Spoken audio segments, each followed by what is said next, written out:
So, as Jamie said, so she's technically, I guess, lower in rank in Rakugo than I am. However, we both go to the Santa Luisu Nihongo Kyoshitsu, which is the Japanese language school. So, in there, we are at the same grade, so we are of the same level. So I obviously do not treat her as my subordinate there for sure. Usually we joke around the fact that she and I, between the two of us, make one whole person that can speak Japanese.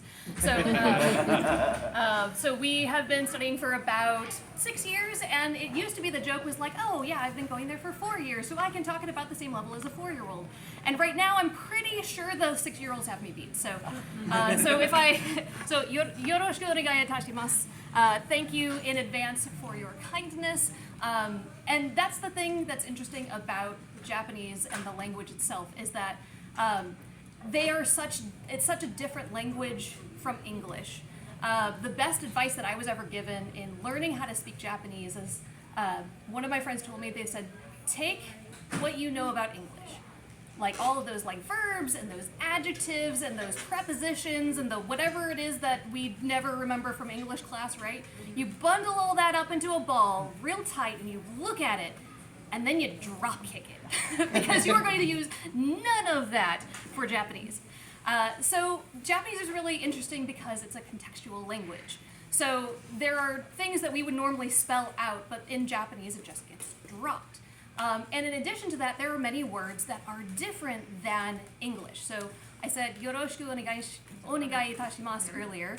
Yoroshiku is a really interesting word because it doesn't have an equivalent in English. So I said earlier, I thank you in advance for your kindness. It can also mean I thank you in advance for the any of the troubles that I will give you in advance, and I thank you for your grace in that. It can also, in Rakugo, mean thank you in advance for laughing. I hope you do.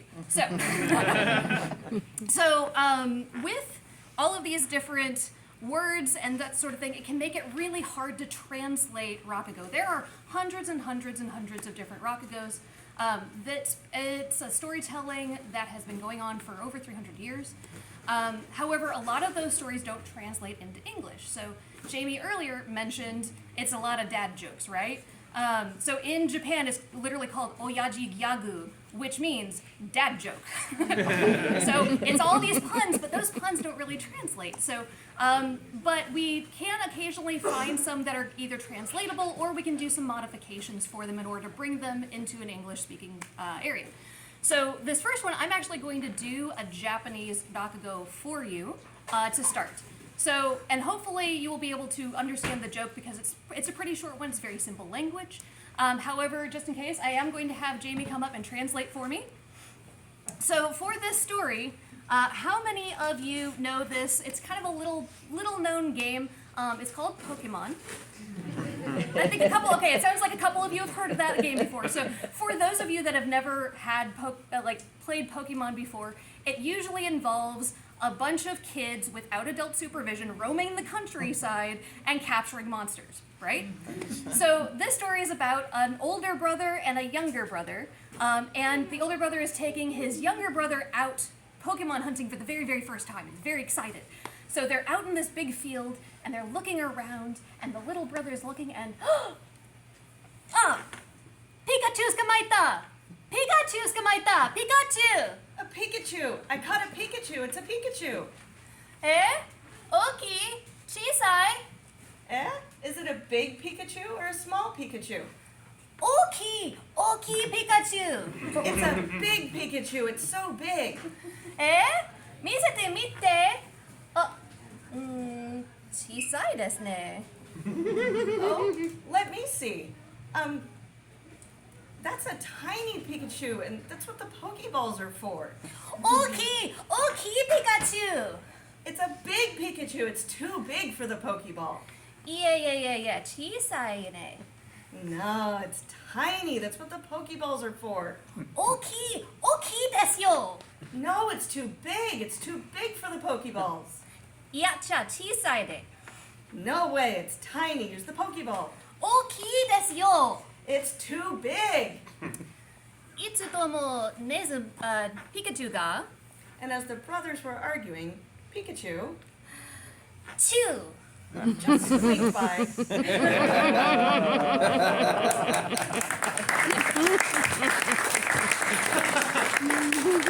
I told you, oyaji gyagu, right? So my other story for you today does involve another animal in relation to Japan. By the way, any of you that are currently playing Pokemon Go, you might want to go check. I think there's a Pikachu in the area. Okay. So this next animal that I'm going to kind of explain is called a tanuki, and you are not going to find this in any Pokédex in Pokemon. So tanuki are real. Actually, I've had a couple of friends that are like, no, that's a fictional folktale kind of creature. No, they're real. They're in Japan. I'm really excited to meet one day. But the thing about tanuki is that they are also for folkloric spirits. So very similar to like we have crow or raven or jackal. Kitsune, the foxes as well, are also known as kind of tricksters or spirits in Japan. But unlike with kitsune, who are these like, they convert into these beautiful women that trick you into marrying them unless they have a dog, and then she runs away because she's scared of the dog. With tanuki instead, tanuki are little jerks sometimes. They're tricksters. They're goofy. Like you'll be, for example, you'll attempt to pay for something from a vendor, and then you go to pay for something else with the money they gave you, and it just leaves. And it's like, oh, I was tricked by the dang tanuki. So, my final story for you today takes place in the mountains of Japan. Now, as we all know, in rural Japan, a lot of folks are moving into the city now, and a lot of the rural areas are starting to become abandoned or very bare. And so this one starts off with a daughter and her father, and she's trying to convince him to move to the city with him. Dad, why don't you come and move to the city with me? I mean, I know it's been really lonely for you since Mom has passed away, and the grandkids really want to see you more often. And I kind of worry about you being alone by yourself up in the mountains. And after a while, if you get older, it's not going to be able to take care of you as well. So I'd really like you to move with me. Oh, sweetie. I was born on these mountains, and I will die on these mountains. I know the way that the wind blows throughout the seasons. I get to see the changing of the seasons with the leaves and the summers and the winters. I love it here. This is where I was raised, and this is where I'm going to stay. But if you can have the grandkids come visit me sometime, I would appreciate that. Now, the other thing too is that I am the only barber left on this mountain, and folks come to me from all over. So really, I'm not alone. I see my friends all the time. In fact, I have some friends coming over soon, and you need to get going back to your hometown, so I will see you later. Okay, Dad, I'll see you later. And off she goes. And so, as the barber of this mountain town, and the only barber left really, all of his friends come in, they get their hair snipped, they get their beards cut, get their little whiskers trimmed up. And so, he had his friends come over because this was the night before the anniversary of his wife's passing about 7 years ago. And so all of his friends came over after they were done, and they drank a little too much. But eventually, it was starting to get dark, and he started shooing everybody out, and then he went to sleep. But in the middle of the night, he heard this noise. Gonde. What was that noise? Gonde. What? The door's open. Just open the door. Sleeping. Gonde. Oh, what do you want? This is too late. It's like midnight. What is this? Huh. There's nobody here.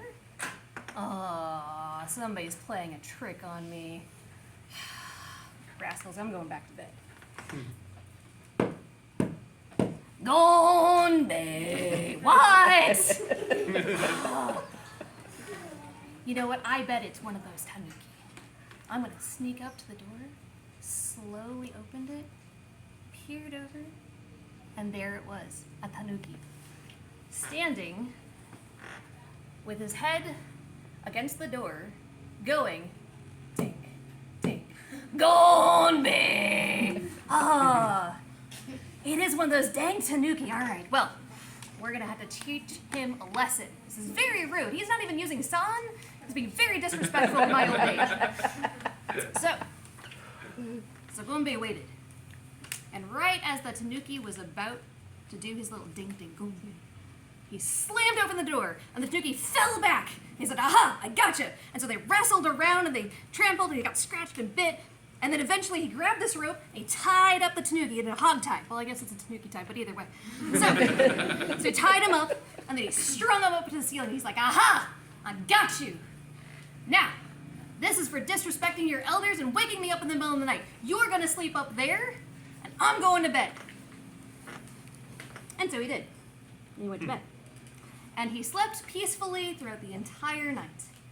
And so early in the morning, he got up and came out on his porch and sat down and had his tea. Oh, this is a beautiful morning. Sun is just cresting over the hills, and the birds are chirping. This is nice. Oh, hey, Jinjiro-san, ohayo gozaimasu. Oh, good morning, Golbei-san. How are you doing this morning? Oh, I'm doing fantastic. How are you doing, Jinjiro? Oh, well, Dad said that I had to go work out on the farm early this morning. Oh, this is really early. What are you doing out so early? Oh, well, Dad said that early bird catches the worm. We got a lot of worms on the farm, so I gotta be the bird. Oh, well, come on, sit down. Come have some tea with me before you go. Oh, well, thank you very much. There you go. Thank you. Oh, this is very, very nice tea, Gonbei-san. Thank you. Yes, I brewed it myself this morning. Thank you, but,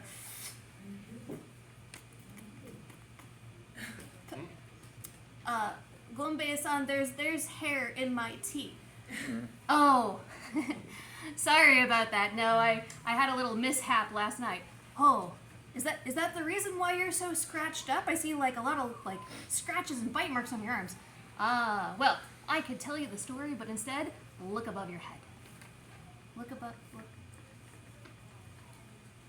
Gonbei-san, I can't see on top of my head. No, it's okay. So, look at my ceiling. Oh. Gonbei-san, what is that?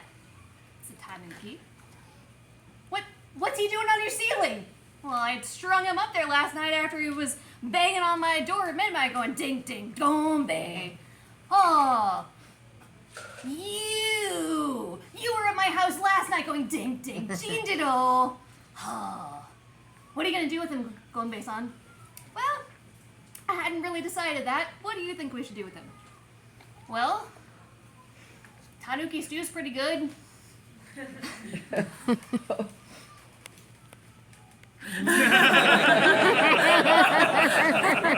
Nah, we can't do that. See, today is the anniversary of my wife's death. I cannot do anything so inauspicious on this day. So, well, what are you going to do with him then? Well, that does give me an idea. Here, help me string him down. Took him. All right, tanuki, stay still. Jinjiro, grab him when he comes down. Huh, okay, I got him. What are we gonna do with him? We're gonna shave him. You're gonna shave him? Why don't you just skin him? No. Can't do anything inauspicious this day. We're gonna shave him. All right, tanuki, hold still. All right. 1, 2, and 3. All right, now, I want you to look at this mirror, and I want you to see how ridiculous you look right now with your bald little head. Now, this is for being disrespectful to the elders and messing with humans. I don't want to see you on this mountain ever again. Now, go on, shoot. And off he went. And so the two went about their day as usual. So Jinjiro went off to the fields, and Gonbei went about his business, doing his usual barbershop work, and he slept peacefully throughout the night. But in the morning, as he was about to wake up, Gonbei. Kun? What? Gonbei. Son? Well, at least he's being a little bit more respectful. What do you want? Gonbei-chan? All right. I thought I told you not to come back with Tanuki. Tanuki. Tanuki! Why is there a line of Tanuki lined up across this hillside? Oh, well, good morning, Gonbei Dono. You see, this is my mother, and this is my father, and this is my sister, and my brother, and my aunt, and my uncle. Grandma and Grandpa are coming. They're a little bit slow these days. But this is my great sister, twice removed, and this is my second cousin by marriage. Well, it's very nice to meet all of you. Tanuki, what are they doing here? Oh, well, you see, I ran home last night with my new haircut, and they thought it was so cool that they all want one too. Well, okay, I guess we can do that today. That would be fine. But Tanuki, I told you not to come back. What are you doing here? Oh, well, you see, I liked how much you wanted to do my haircut, but really, like, I came to you yesterday because I wanted you to trim up my whiskers. Alright,